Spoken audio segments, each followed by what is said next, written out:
കഷ്ടപ്പെട്ട് ഉണ്ടാക്കുന്ന ഒരു ക്രാഫ്റ്റാണ്. അതുകൊണ്ടേ ആരും മടി കാണിക്കാണ്ട് തുടക്കത്തിൽ തന്നെ ആ സബ്സ്ക്രൈബും ലൈക്കും ഒക്കെ ഒന്ന് ചെയ്തേക്കണേ. എപ്പോഴും പറയുന്നത് പോലെ എളുപ്പത്തിൽ ചെയ്യാൻ പറ്റുന്ന, സിമ്പിളായിട്ട് ചെയ്യാൻ പറ്റുന്ന ഒരു ക്രാഫ്റ്റാണ് എന്നൊന്നും ഞാനിതിനെ പറയില്ല. പക്ഷേ വേറൊരു കാര്യം പറയാം, നിങ്ങൾക്ക് പൈസ ചിലവൊന്നും ഇല്ലാണ്ട് ഒരു ഡെക്കറേഷൻ ഡോളിനെ ഉണ്ടാക്കിയെടുക്കാം.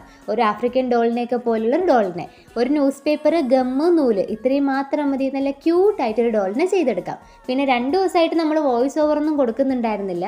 വോയിസ് ഓവർ മാത്രമല്ല, ഇപ്പോൾ ഈ വീഡിയോ എടുക്കുന്നത് വരെ വളരെ വളരെ ബുദ്ധിമുട്ടിയാണ്. വേറൊന്നുമല്ല, ഞാൻ പുതുവർഷം ആരംഭിച്ചപ്പോൾ തന്നെ എല്ലാവരോടും ചോദിച്ചതാണ്, നിങ്ങളുടെ ന്യൂ ഇയർ എങ്ങനെയുണ്ടായിരുന്നു, ഹാപ്പി അല്ലേ, അടിപൊളിയല്ലേ, അടിച്ചു പൊളിച്ചില്ലേ എന്നൊക്കെ.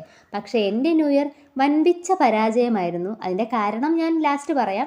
പിന്നെ ഈ ഡോൾ, ഇതിന് നമുക്ക് ചെയ്തെടുക്കാൻ വേണ്ടിയിട്ട് ആകെയുള്ളൊരു പണി എന്ന് പറയുന്നത് ഈ പേപ്പേഴ്സിനെ ഇതുപോലെ ഒന്ന് റോൾ ചെയ്തെടുക്കുക എന്നുള്ളതാണ്. പിന്നെ ഒരു ടിപ്പ് പോലെ ഞാൻ പറഞ്ഞു തരാം. ഫ്രീ ആയിട്ടിരിക്കുന്ന കുറച്ച് സമയത്ത് ഇങ്ങനെ കുറച്ച് പേപ്പേഴ്സൊക്കെ റോൾ ചെയ്ത് വെച്ച് കഴിഞ്ഞാൽ നമുക്ക് എന്തെങ്കിലുമൊക്കെ ക്രാഫ്റ്റ് ചെയ്യുന്ന ടൈമിൽ എളുപ്പത്തിൽ ചെയ്തെടുക്കാൻ പറ്റും. ഞാനങ്ങനെ മുന്നേ റോൾ ചെയ്ത് വെച്ച കുറച്ച് പേപ്പേഴ്സാണ് ഇപ്പം നിങ്ങൾ കണ്ടത്. ഇതെങ്ങനെ ചെയ്യുന്നതെന്ന് ഞാൻ പറഞ്ഞു തരുന്നതിനേക്കാളും കുറച്ചുകൂടി എളുപ്പത്തിൽ നിങ്ങൾക്കിത് കണ്ടാൽ മനസ്സിലാവും. അതുകൊണ്ട് എങ്ങനെയാണെന്നുള്ളത് കണ്ട് തന്നെ മനസ്സിലാക്കുക.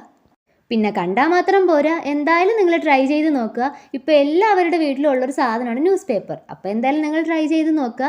പിന്നെ നമ്മളിത് കളർ ചെയ്തിട്ടില്ല. ഇത് കളർ ചെയ്ത് കാണണമെന്നുണ്ടെങ്കിൽ ഒന്ന് കമൻറ്റ് ബോക്സിൽ പറഞ്ഞാൽ നമുക്ക് കളർ ചെയ്യുന്ന വീഡിയോയും കൂടി പോസ്റ്റ് ചെയ്യാം. പിന്നെ ഇപ്പോൾ നമ്മളിത് സാധാ ഡോളിനെയാണ് ചെയ്തിട്ടുള്ളത്. ഇതുപോലെ തന്നെ ആഫ്രിക്കൻ ഡോൾസിനെ നമുക്ക് ചെയ്തെടുക്കാൻ പറ്റും. ആ വീഡിയോ വേണമെങ്കിൽ പറഞ്ഞാൽ മതി, നമുക്ക് ട്രൈ ചെയ്യാം. പിന്നെ കുറച്ച് സ്പീഡിലാണ് ഇപ്പോൾ ഈ വീഡിയോ ചെയ്തിട്ടുള്ളത്. കുറച്ചുകൂടി ഡീറ്റെയിൽ ആയിട്ടുള്ള വീഡിയോ വേണമെന്നുണ്ടെങ്കിൽ പറയാം, നമുക്കൊരു ലോങ് വീഡിയോ ആയിട്ട് ട്രൈ ചെയ്യാം. അപ്പോൾ എന്തായാലും ഡോൾസിനെ നിങ്ങൾക്ക് ഇഷ്ടപ്പെട്ടു എന്ന് ഞാൻ വിചാരിക്കുന്നു. ഇഷ്ടപ്പെട്ടാൽ ഉറപ്പായിട്ടും ട്രൈ ചെയ്ത് നോക്കുക. കളർ ചെയ്ത് കാണണമെന്നുണ്ടെങ്കിൽ കമൻറ്റ് ബോക്സിൽ പറയാൻ മറക്കണ്ട. പിന്നെ സബ്സ്ക്രൈബും ലൈക്കും, അത് രണ്ടും മറക്കണ്ട. അപ്പോൾ എല്ലാവർക്കും ബൈ.